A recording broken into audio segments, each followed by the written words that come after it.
Welcome to the first episode of Zrowedaartist Views, where we bring you tips and tricks that have helped me in my creative journey that I hope will help you in your creative journey. On the first episode, we'll be talking about off-camera flash. Before we get into any type of gear, let's start with the basics. I feel like on my short journey so far dealing with off-camera flash that I had to go back and relearn the exposure triangle, which consists of the ISO, the aperture, and the shutter speed. And this holds a large part in doing off-camera flash. Now that that's out the way, a few different pieces of equipment that you should be purchasing. Your light, these lights range from different brands, different prices, different quality.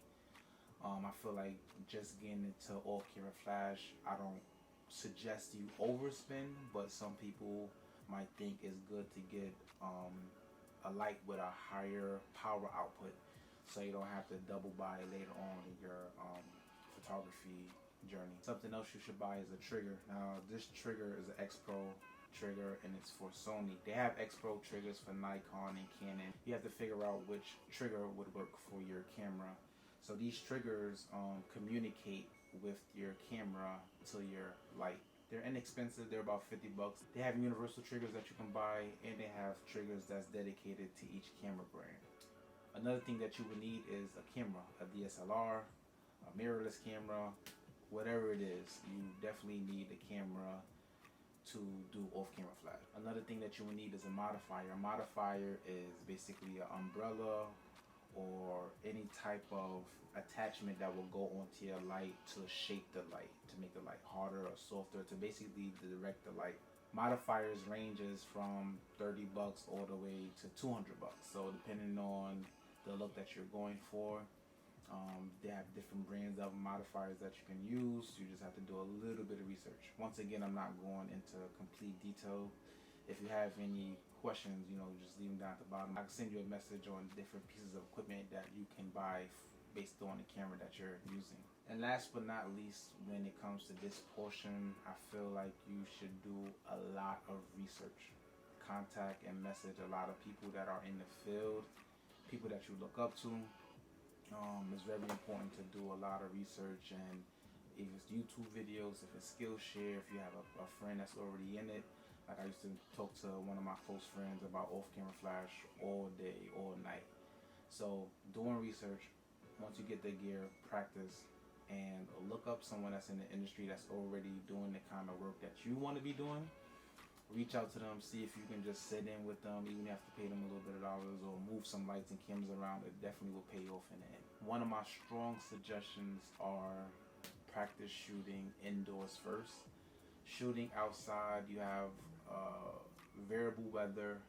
Sometimes it's overcast, sometimes it's extremely bright. Dealing in a studio with a fixed environment would definitely help you with just starting out off camera flash. So even if it's a very small space, like this space right here is extremely small, but you don't need that much equipment or a large space to just practice off camera flash when you first start. And last but not least, this one definitely hits home for me. Do not overbuy. You don't need to overbuy.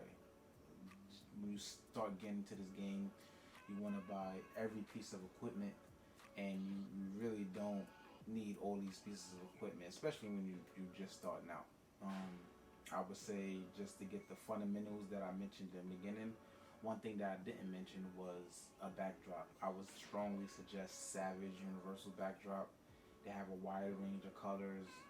All the leading pro photographers, they use Savage backdrops, and the Savage backdrop ranges from 60 to 80 all the way to 200, 200 and change. So depending on the size backdrop that you need, if you're doing portraits or you're doing full body, you definitely have a strong range of sizes compared to the amount of money that you want to spend.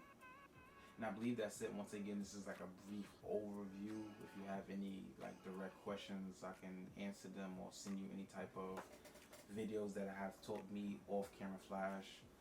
But just now getting started, just experiment, have fun, keep shooting, and that's pretty much it.